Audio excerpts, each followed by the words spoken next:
Moving on to topic 3. Let's deep dive, everybody. We're talking Stranger Things now. As of recording, Stranger Things Season 4 Part 2. That's a mouthful. Dropped on Friday. 2 episodes worth. Like a 4-hour experience. Lady and I had heard that Season 4 Part 1 had dropped a few weeks ago. And we're like, oh shit, we want to watch that. Do we remember anything that happens? Kinda. I didn't remember anything about Season 2. She didn't remember anything about Season 3. So we decided to rewatch this whole sumbitch in like 2 weeks. And then we watched Season 4. So right now, what am I going to do? Well, first off, I'm going to talk Stranger Things, because I don't think we've talked about it on this podcast. Surprise, surprise. I'm just going to give you kind of like my thoughts on the series overall. Am I going to talk about Season 4? Yes. Am I going to go into spoilers of Season 4? Also yes. However, I'm going to give everyone a clear escape window and moment of when you need to do that. So you don't get spoiled if you haven't watched the show. If you have watched the show, cool. Hear my thoughts on what happens. But be wary. I got you. I'm not going to drop any spoilers on you just out of thin air. So let's talk about Stranger Things. How is this as a series? Good time. It's a great time. Originally when it launched, I was not super stoked to watch this show because I thought it was more horror themed, scary, and that's not my jelly nor my jam. Okay, peanut gallery over there. Anyways, before I was rudely interrupted, I decided to give it a try. Lady recommended it to me, said, yeah, it has these elements of obviously tense situations, the horror elements, but it's not that bad. And I'm really glad that she gave me this advice and, encouraged me to watch it, give it a chance. Because it was a blast. And this was one of the first series that we shared together, watching together, and it was a fun time. So, Stranger Things, a lot of fun. A lot of interesting characters in this show, from Elle to the boys' D&D crew to eventually Steve and John and, blanking on her, Nancy and Max and Billy and Hopper and Will's mom, his name I always forget, Joyce, thank you, to Murray. A lot of interesting characters here, a lot of different dynamics that they play with, and the journeys that each of these characters take is fun and rewarding. For seasons 1, 2, 3, I think they did a good job of defining their threat or their problem and explored it really, really well. But also, it didn't feel like it was forced, if that makes sense. So season 1, Elle escapes. She makes this tunnel to the Upside Down. We are now dealing with Will being lost in the Upside Down and recovering him. Essentially, that's it. Let's save our friend Will. Oh shit, we got Elle here. Let's try and keep her safe. Great. Season 2. Will's is affected by the Upside Down. And now he's connected forever by this being inside the Upside Down. Uh-oh, let's save our friend here. Elle's missing. Uh-oh, we don't have superpowers. Season 3. Everybody's happy. Uh-oh, the thing that was in Will is not dead and is now going to possess someone else, Billy, and we're going to have to deal with that shit. Uh-oh. It was a nice kind of flow of the story. We get introduced to our problem, we solve it, but it's still present. We solve it, but it's still present. It didn't feel like we had to kind of make up a new threat or make this whole new big thing. It was this growing story through those first 3 seasons where, as they built on top of it, it made sense and was fun to see the growth of these characters. From Elle starting off as, this girl that was experimented on and knows nothing of the outside world or very little of the outside world, to becoming friends with Mike and his crew and like understanding herself more. And then growing up and, becoming friends with Max, and her discovering her own interests and things she wants to chase after with that, to the D&D squad, seeing their relationship as like younger kids and then going trick-or-treating, and then they're getting older, so the group's a little bit falling apart and tense, but they're always there to help each other when shit really hits the fan. And then you get like the older crowd, so you get the tension between like, oh, Steve and Nancy are a thing, but John really crushes on Nancy, and then Steve's a dickhole and you hate the shit out of Steve, and then Steve gets dumped, and then he learns he's kind of an asshole and kind of turns that around, and then Robin gets introduced, and then you're rooting for Steve the whole time, and Robin's hilarious, and then there's the whole thing there where Robin's actually gay, and then you're like, oh, I mean, that's cool, but oh, poor Steve, we thought this was a good match. There's a lot of growth with these characters too, and with those first 3 seasons, it's so fun. It's really, really fun what they do, and it's a fun journey to go on. And season 4, this is general thoughts still, don't worry. Season 4 continues this, even with their new characters. This is not spoilers. Oh, don't worry. Their new characters that they do introduce, whether it's Eddie or Argyle, something that I'm always worried about when they introduce new characters is it's not going to feel natural, or it's going to feel like they're shoehorned in. These 2 characters are great. And I think with the limited amount of time that like they kind of need to get the ball rolling on these characters to have you connect as an audience, they do a really good job of making that connection, making you care, and making you root for these characters throughout the rest of the season. And they did that with the past seasons too. Max/Maxine, obviously adding her to the group dynamic. Billy as an antagonist, like you kind of get that animosity with him, but then eventually learn why he is this way. Murray being added in as like originally this kind of not a full antagonist, but kind of like this troubling source for Barbara and her family, of like taking advantage of them, but then you learn he's a really good ally, and like he has a lot to add and help the team. Good stuff. And then you also get, other characters like Bob, who's great, who they introduce, R.I.P. And you get attached to him. But then, the different dynamics between different characters and their relationships. It's all really good show. Really good show. This food is good. This food is bad. This show is great. So now season 4. Once again, this is still general, but we're almost to the spoiler point. It's so good. Season 4 is really good. Were there moments of doubt in this season? Yes. However, once it gets to the end, the payoff, and the conclusion of this season's arc, it blows it out of the water. And I think something that helps with this is our kind of relationship that is built with these characters. We've had 3 seasons to do this. We've had, once again, the relationships build with these characters from 1, 2, 3 because of like their age. You see the kids are growing up, and you see the difficulties that they've gone through in these first 3 seasons. And when we get to season 4, you're fully invested. You want them to succeed, to do well, to be there for each other.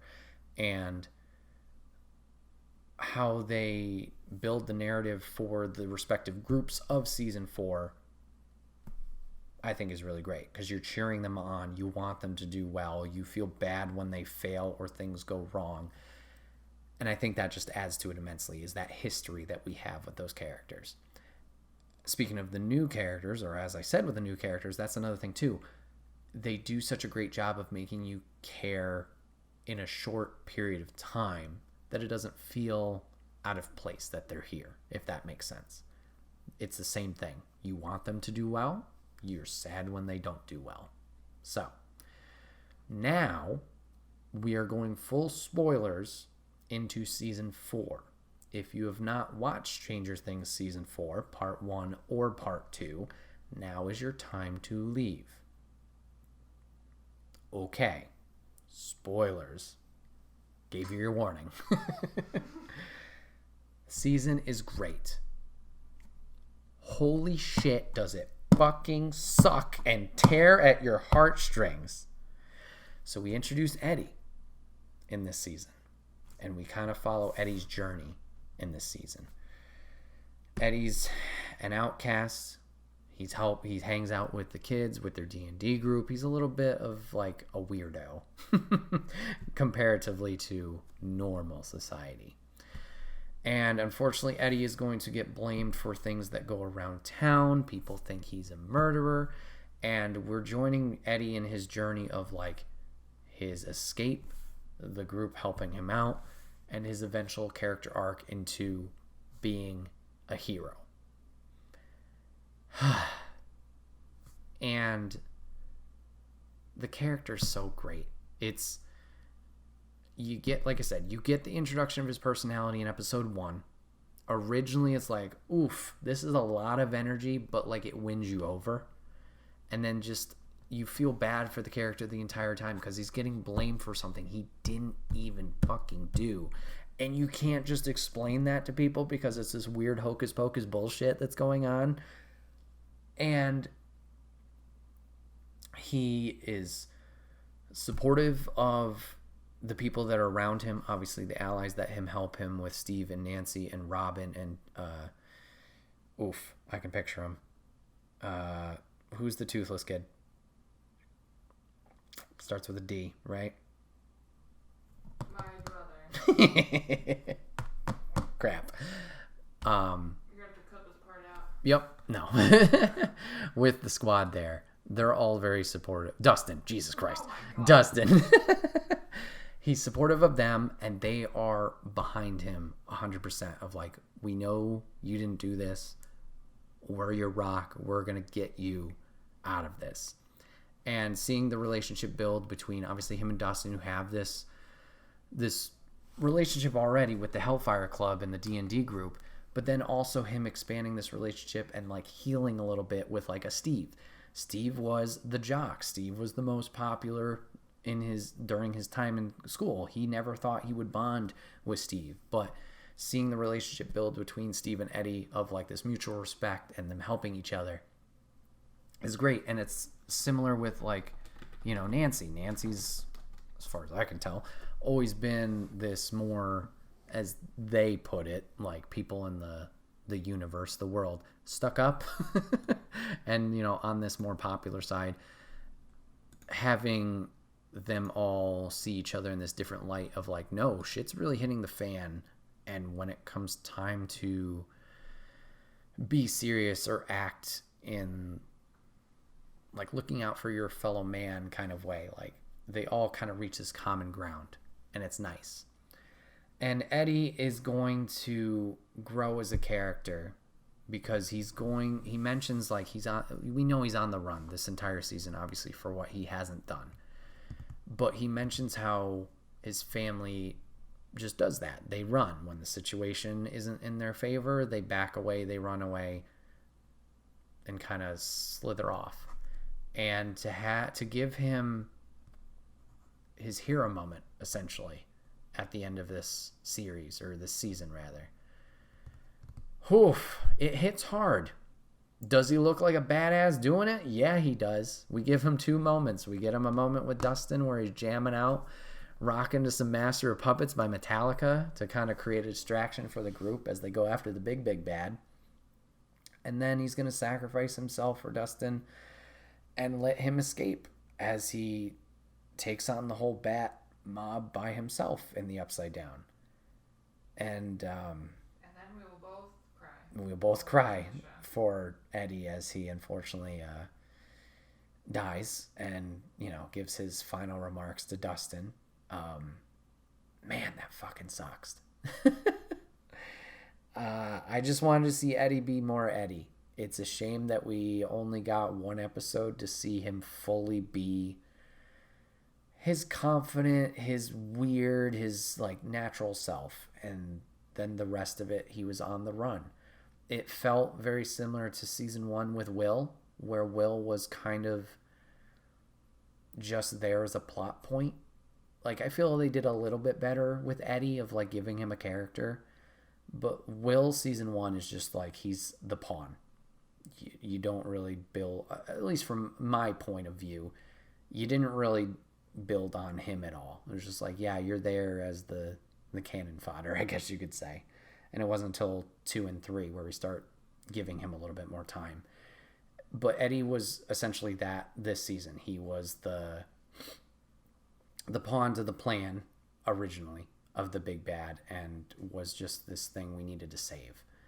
And I'm glad later on he got these moments for himself, but I just wanted to see him, I wanted to see Eddie be Eddie, and just love that character in this universe that was being added.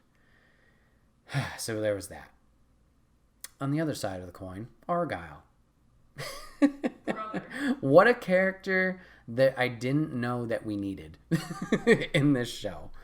So Argyle's a good friend of John's out in California, and he is essentially just this carefree hippie dude delivering pizzas. But he's like the biggest homie that you could ever ask for. He will do anything for, John and Will and this group. Whether it's driving out to the middle of nowhere to save them, saving them from their house getting attacked by the fucking military without him knowing, but just understanding and go into action. This man doesn't ask questions. He doesn't ask questions. He goes, he does what he needs to do, and he's helpful along the way. He's not just the dumb oaf that's around. Like, he has obviously his comedic moments where it's just stupidity, but in the best way. But he will also add to the team. He does help figuring out things out, whether it's locating Elle and where she's been taken or is prisoner, or helping with her and her like sensory, is it just a bath, a sensory bath, or whatever the fuck Deprivation. Thank you, the deprivation, so she can help Max out and her friends, like being reliable there. So Argyle was great. I don't know what his, because you don't see him in the very, very end. I don't know if he'll be around for the last season, or if he'll just would have been this catalyst for now between the California crew and then the Indiana crew. I don't know. But if this was his only season, it was great. He was a very welcome addition to the team. So, okay, let's talk about the lower points, I guess you could say, after these two amazing characters. So I had mentioned we hit a kind of a weird point mid-season with this, with this season, we hit a rough spat. And it felt like at points they were rehashing elements of older seasons. We had the discovery of, what's the stupid bad guy's name? Vecna, thank you. We had the discovery of Vecna's like house, base of operations, with a drawing. And then we also had, I think it was a rehash of the love interest, which I'll talk to you about a little bit more. Was there anything else that seemed like it was repeating?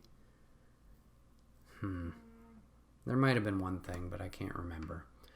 So, at certain points or certain times, it felt like a rehash. Especially with also Elle's journey and the fucking doctor seemingly coming back. So now the love interest shit. So, I talked about season 1. Obviously, Steve and Nancy date. Then John's kind of on the side. He's a loner. And then Nancy and Steve have their drama with Steve's friends. They separate. Nancy and John get together, which personally I was like, hey, that's good, especially as it continues in later seasons. But now we get this weird thing in season 4 where Steve's never stopped caring for Nancy, which I'm not against Steve for having these feelings. I get it. He sees that Nancy, as he mentions in this season, kind of turned him around, gave him the bump on the head or whatever the direct dialogue was. And he's better for it. But I want Steve to find his person. And I think season 3 is where we really build on that with him and Robin, their relationship. Obviously, season 3, at least on my viewing, I thought Robin was his person. The two, obviously, at the very beginning, kind of butt heads and kind of tease each other and like, oh, you're stupid, you're striking out with all these girls you're hitting on. And she kind of put him into his place of like not dealing with his bullshit. And it seemed like a good matchup. Obviously, we'll learn later on Robin's character and her, I guess, characteristics is the way you could put it. But we learn, obviously, she's gay. That's good for her. Great. We learn that matchup isn't going to happen. And they're just going to be best friends, which is great too. That's a healthy relationship that the two of them have. And they both need, to be honest. So with Steve going back to Nancy, or at least these feelings, I get it, but I don't like Nancy's wishy-washiness. I like Nancy and John together because to me, it's that weird like opposites attract thing, and it makes sense. Like they're both driven, they support each other a lot. This season kind of throws the wrench into it because obviously now John is living in California, Nancy's still in Indiana. Apparently their college plans are changing with John's feelings. So I don't know if they fully have grown apart, and maybe it's the distance, 8 months distance. I know it can be hard. I don't know. I didn't care for it. That whole like, ooh, Nancy's kind of like, oh, back on to Steve now, and that kind of thing. But then John comes back in the end. She's like, oh my God, I'm so happy to see you. I'm going back here. It's this weird non-committal thing. And I'm not trying to blame this all on Nancy because, like I said, I understand where Steve's coming from, but I want Steve to move on. I want him to find his somebody. I thought there was almost going to be a moment at the very, very end of this season with Marissa at the volunteer place, but that didn't turn out to be anything. But yeah, we'll have to see how that works out because apparently Nancy and John are good now. We'll see if they really are good. So, yeah, on that. We want Robin to find her somebody. Oh, yeah, Robin and Vicky. Yeah, we want them to... Vicky needs to be gay. Yeah, which... Potential. Seems like... Well, maybe. We'll have to see. Murray in this season. Fantastic. I didn't think I was going to like Murray, to be honest, but he's slowly won me over as this show has continued. So, good on you there, Murray. Kicking ass in this season with his black belt in karate. And, yeah, really being like a driving force to helping Hopper escape jail. Russian jail. Soviet jail. And I will say that, too. I really like this season, and they've done it in every other season. But I like how they do... Oh, excuse me. These pairings of characters. This group's doing this for tackling the problem. This group is doing this for tackling the problem. I felt like this season felt the most disjointed in what the group's task actually was. You had Dustin, Steve, Nancy, Robin, Lucas, Erica, Max. They're working on the Vecna problem. Oh shit, we have these murders that are happening in Indiana. Everybody's getting their bones fucking contorted and eyes blown out. They're working on this problem. And they're not shying away from it too. Love that. So they're doing this. Then you get the Elle, Will, John, Argyle, and Mike thing, where we're just focusing on Elle's journey. Her journey with her bullies and smashing that bitch's nose in with the roller skate to eventually, obviously, her capture. And then we get the Russian inside job of Joyce, Hopper, Murray, fucking Enzo, and Yuri. Thank you very much. And that's just, we're only focused on getting Hopper out of jail. That's it. And that story. Know the other shit. Yeah, nobody knows the other stuff until obviously a little later on. But it felt different from other seasons where, for example, let's go with season 3. It's Steve, Robin, and Dustin, eventually Erica. Oh my God, there's these tunnels under the fucking mall. Like, it was that. And then, what was Mike doing and his crew? Oh, it was just relationship drama, I believe, in between them. And then, they were figuring out what was going on with Billy. But then eventually they're like, they all merged into the same thing. We kind of had that in this season, but only from Elle really was the crossover. Joyce makes a mention that the kids are in danger, but they have literally no idea what is going on and the scale of what is going on back home in the States. Elle only knows about one or Vecna or Henry because of this training she's had to do, and then the communication that her friends are in danger. It's like, just happens that the points meet, and she's the only one that kind of does this connective tissue. I kind of appreciate that. It's not just, we're all here together. So I like that. They all had their own stories. They all had their own agendas. And it was, everything flowed pretty nice and made sense, even with jumping from story to story throughout the episodes. Maybe it was because of the longer format of these episodes. It made more sense and was given more time, so everything was fleshed out nicely. Who knows? Let's see. What else? What else? I have something I want to talk about. Go ahead, Peanut Gallery. The visuals Mm. and the effects. Mm-hmm. They had that money. They did. And it looked very good. Yes. Yeah, that's something visually, like she said, very great this season, where they've obviously had good CGI throughout their run of the show.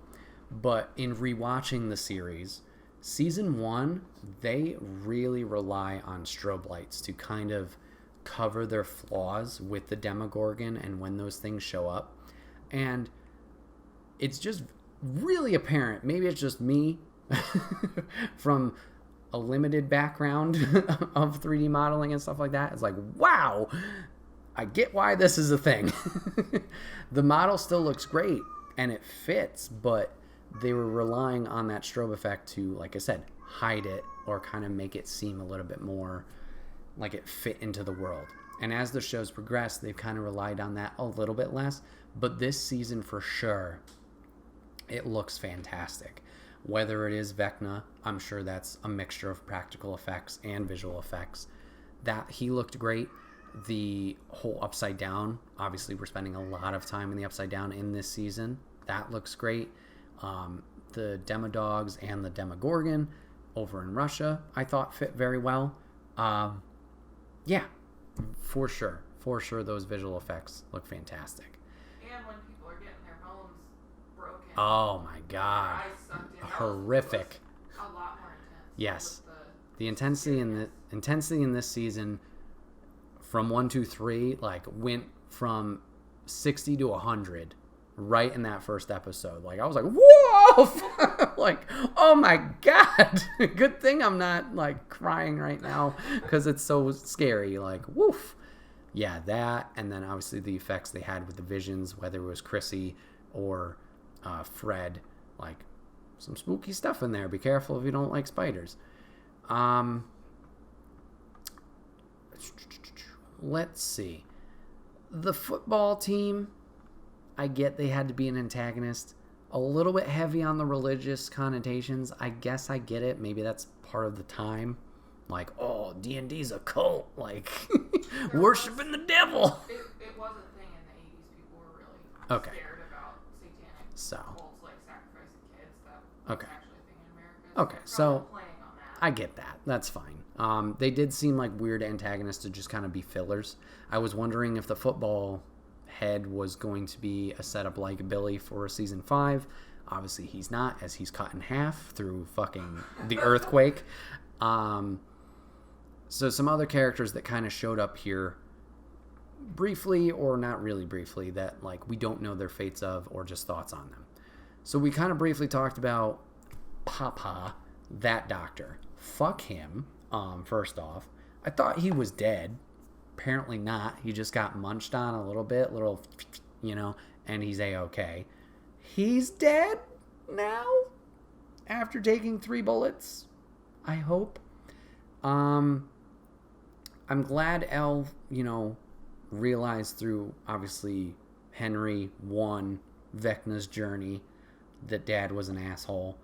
I was really hoping during that desert scene where Papa was asking, like, oh, say that you heard me.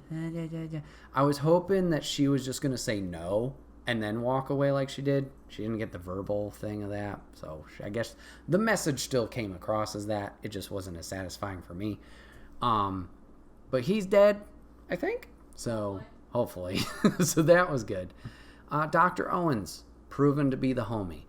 Season 2, he came in being the scientist that took over Hawkins' lab. We were unsure if he was still like just another layer to this level of like experimentation on the kids or taking advantage of the Upside Down and the portals. But he proves here to be the homie, helping out Elle, helping out Hopper. What is his fate? Last we saw him, he was locked in the Nevada labs, handcuffed, and I think that's it. So, potential for him to come back. Hopefully he's A-okay. Speaking of his situation, we had the military involved in this. We didn't really get any finish with him except for them going to the Nevada base, trying to get Elle after torturing that poor man. The guys had made their escape in the pizza van, blowing up the helicopter and shit like that. We saw them exit the facility, and that was it. They gotta come back, right? This couldn't have just been a season 4 foil and thing just to kind of let go. So that's something we're going to have to watch out for going into season 5 and the end of the series. Yuri, or Dimitri as they're putting it on this cast list. Or sorry, Enzo. Well, Yuri as well. Enzo and Yuri, Dimitri and Yuri, whatever the fuck their names are. The Russians? Or are they just going back to Russia being like, deuces, okay, bye? Yeah, we didn't see them in the end. We did not see them at the end when Hopper and Joyce make their return with the kids, the reunion. So I would say it's safe to say they are going back to Russia. Maybe we won't see these characters again, unless it's going to be some kind of big superhero moment where they just randomly show up. But I think that will probably be the end of their characters.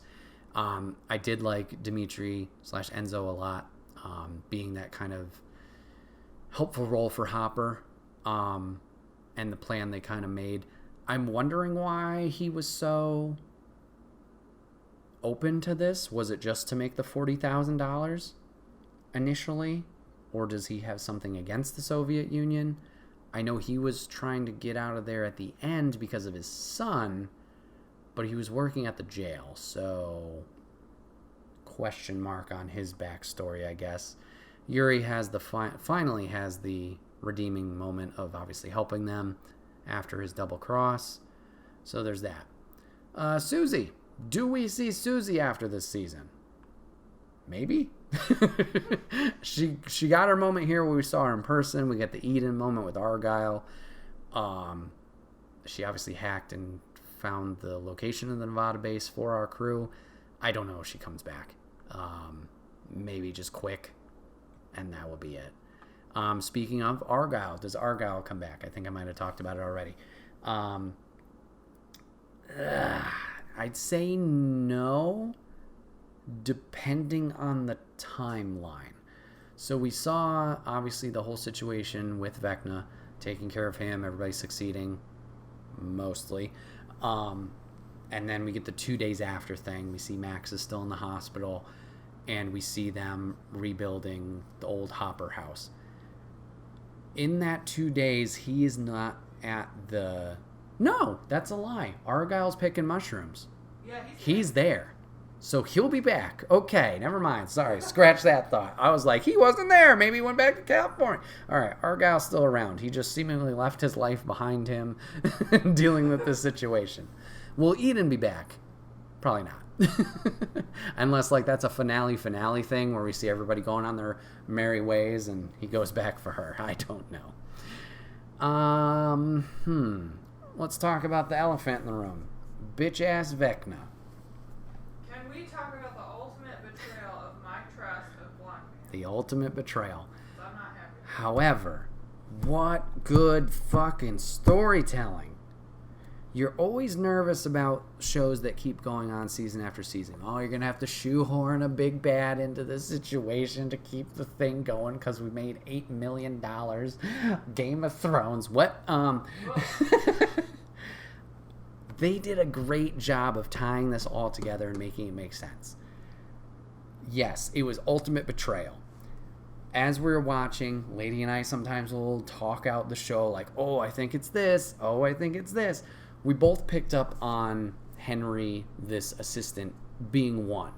We heard the little note of like, oh, one was here, but I don't know what happened to him. He kind of fucked off. Made sense that he would be this character. Why is he talking to Elle? Why is he trying to help her? Blah, blah, blah, blah. You had the moment where I thought, oh, this is starting where season 1 started, where she's going to climb through the pipe, her gown's going to get ripped off, but then, or the piece of it, but then also I was dumb because I didn't think of the first episode where Dad finds her. Whatever. So anyways, ultimate betrayal. She pulls the thing out of his neck that dampens his powers. And then he decides, you know what? I'm just going to say, fuck y'all. And I'm going to kill everybody in this fucking place. Doctor, kid, scientist, whoever gets his revenge. Obviously, he's gone through a lot of shit. All right, pent up anxiety and anger. Fine. He double crosses big villain turnaround. Ha ha! You freed me. Suck it. And then Elle's gonna get her revenge and obviously evaporate him out of here. So this was a cool moment of like, wait a minute. Because in seeing the opening, you think Elle does it. I picked up on later that obviously, duh, because he was there killing the kids. But the mirror, the window wasn't broken. Like, obviously, she won that fight. How was one not discovered? And then we kind of wrap it in that she hocus pocused him out of there, like Demogorgon in season 1 by disintegrating him or whatever the fuck. Into the upside down. And then seeing how he got transformed into Vecna, getting zippity-zappity, why the lightning, burning all of his skin off. His motivation for doing this, because people have done wrong in their past and like they should be punished for that, just was like that big brain like, oh my god, it all makes sense now moment that is so good because the things are there. The trail of breadcrumbs is there of like, you could pick this up, or seeing later on when they do the big reveal like, oh my god, it makes so much sense. Because then retroactively you're like, oh, fuck, it was right there. The son of, what's that guy's name? Victor Creel. He's unconscious, and then he got taken away. Duh! They took him away. He's I didn't figure it out. I totally trusted Blonde Man. Yeah, we did. And I love a good blind side. When it makes sense. Mm-hmm. Loved it. Yeah, good double cross. Very rewarding. But yes, we see our heroes. Yippee! Eddie sacrificed himself. We all cry. And then we cry. Literally. We see Mike professes love for Elle. She breaks free. She force powers Vecna off of Max after Max fucking gets brutalized. Jesus. See her do that. We see Steve, Robin, and Nancy light up shit and then shotgun blast Vecna. Why did we not shoot him in the head? I don't know. He gets blasted out of the house. He's outside. We go back outside, and he's not there. Son of a bitch. So, we don't have to set up a new big bad for Season 5. We know that Vecna is still around. He succeeded in his mission of killing the Four, which also was a nice little kind of wrap into this story. Succeeds in his mission. Max is then revived by Elle. Good for her. But yikes, she had 3 bones broken, or 3 limbs broken, and is now blind. Yee. He succeeded in the plan. We got this big-ass cross crater in Hawkins, and now he's going to seemingly punch a hole through Demon Portal and take over the world. Yikes. Okay, so we got a lot to deal with next season of how do we solve this. Especially because in past seasons, it seemed like with the division of the Upside Down and our world, there was always time to kind of figure our shit out and like be secretive, I guess. I don't think that's going to be an option in this upcoming season. But what do I know? I don't know their entrance rate from the tunnel. I don't think they have time because at the very last shot we see the Upside Down.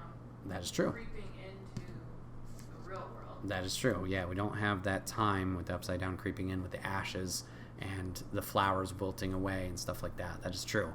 So it's going to be a little weird with the time jump, saying they haven't filmed anything. These kids are going to age magically.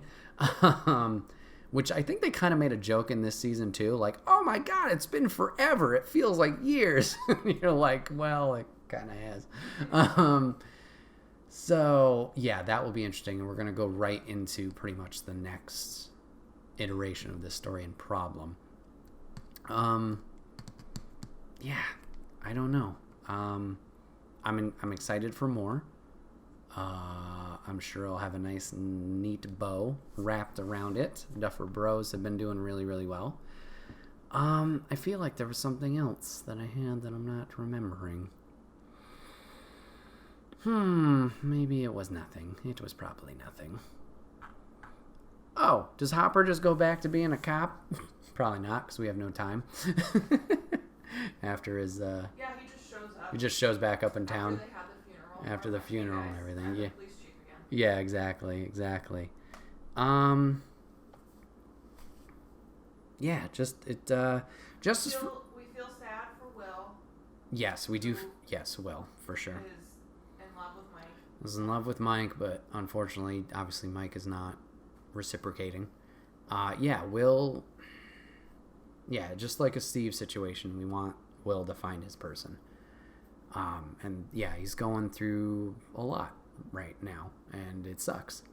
'Cause yeah, he's pretty open without just flat out saying it. Like he's fueling Mike's feelings through his, if that makes sense, or helping Mike discover what he needs to say to Elle, or how he's truly feeling for Elle through what he feels for him. Yeah, it just sucks. And I'm glad that him and John have that moment in that last episode. Because obviously their dad is a piece of shit. We haven't seen him since season 1. And hasn't been involved in their life. So it's nice to see this healthy brother relationship between the two. So hopes for season 5. I don't know. I mean, I'm sure the story's going to be great. I want Eddie to be back, but I know it's not going to happen. I want him just riding in on a chariot at some point. Just it's like that tweet said, I'm ready for retcon, yeah, ghost light or ghost, yes. whatever it is. Just show up again, and there can be no explanation, and it's a huge plot hole. Yep. And we just all pretend like he never died. Yep. Yeah, we'll have to see. I don't know how Vecna is going to fight back. We saw the Mind Flayer, how he kind of took it over through his fascination of spiders, ? Took that over, uses the hive mind to his advantage, I guess, as his army. Like, what happens after that? Is the Upside Down just like the wild, where like the Demogorgons and shit just live their life in this tundra of hell? I guess so. Did we see what happened to the smoke? Like, it possessed the dogs and stuff and gave them life. We didn't see it. The stuff that was in Russia? Yes. We didn't see it zip off anywhere, right? No, we did not. Okay, after Murray burned them all to hell. Yeah, no, we did not. Okay, so maybe that's done finally, but... Or maybe that was only part of it. Yeah, it keeps showing up, so who knows? We for sure know. Yeah. I guess the only thing for season 5 that probably will happen, we've seen the parents, especially in this season, kind of come to the aid of their kids in defense. Not obviously the full situation of the Upside Down, but with the whole Eddie situation. I assume they're going to have to be more fully involved when the world is falling apart. Like, you can't keep this a secret now. Like, with it literally just there. So maybe they'll get more involved. Maybe that means more death potential. Big yikes. Yeah. I don't know. It's gonna suck that we gotta wait a year or two for this. Yep. I'll say that much. But yeah, Stranger Things Season 4 was phenomenal. I hope you guys enjoyed it too. Let me know what you think down in the comments below. Who'd you like? Who you didn't like?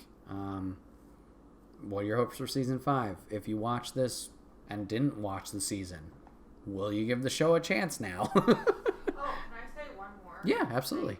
We got some phenomenal acting from the kids who hadn't had... Obviously, they're all great actors, but I feel like they're really emotional, well-acted scenes that we hadn't seen that level of intensity from them before. And I felt like it was really good. Like, the casting was really, really good. You mean like our original 4 guys? Yeah. Yeah.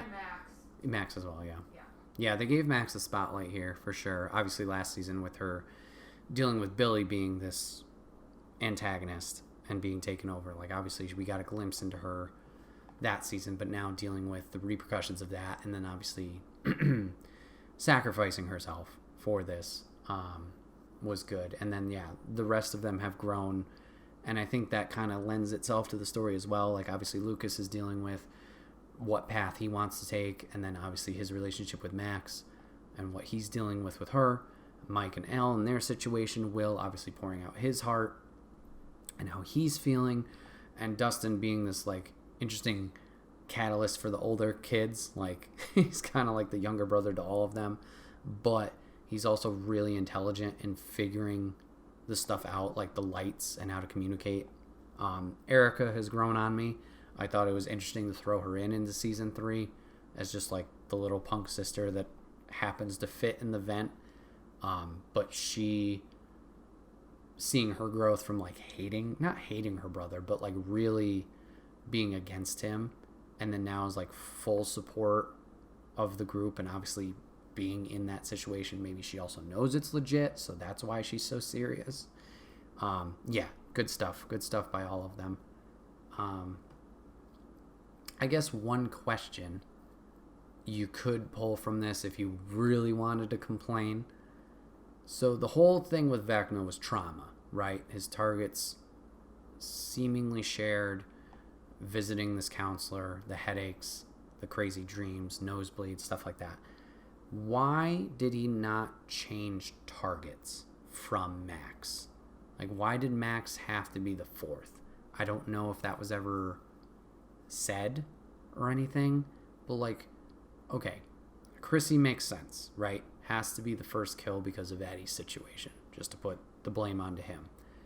Fred got spooked because of the cop and then being near the situation. He was already stressed, I guess. And then Patrick seemed like a throwaway. Why didn't he focus on a different target?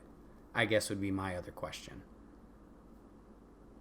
I don't know. That would be my only hang up, per se. Do you know if they talked about that peanut gallery at all? Okay. Because, he picked people who had trauma. Right. But there's lots of people who have bad trauma. For sure. So it kind of seems like he was picking people at random. Okay. So I don't know why he didn't just pick somebody else. Maybe he just wanted to finish what he started. I don't know. Maybe. Because I think also he was ultimately trying to get to L. So maybe because Max has that connection to L, that was why his focus was there. Because I don't think it's like, oh, I started something and then I have this connection and then I can't break it until they're dead. Because as far as I recall, Max was attacked, or at least had the first vision thing, before Patrick was ever even attempted. So, interesting. Yeah, and then I guess they kind of explain his hiatus from doing these murders with the mind flare situation. Like, he was involved the entire time. So, like, he was maybe just taking a different approach to it. Until he got... Because he couldn't make a gate. He couldn't make the gate. So that was the answer. He could only act when L opened the gate. True. So, was there a gate? There must have been a gate open... Oh, no, I'm dumb. Because he was in our world when the first murder happened. That was our question mark, too, before we got the reveal of one, Vecna, whatever. It was like, oh, he killed this family during the 70s, 60s, whenever. 50s, yeah, maybe it was the 50s. And then he's like, okay, I'm good. And they just didn't do anything. But that does make sense. He did the murder when he was a kid.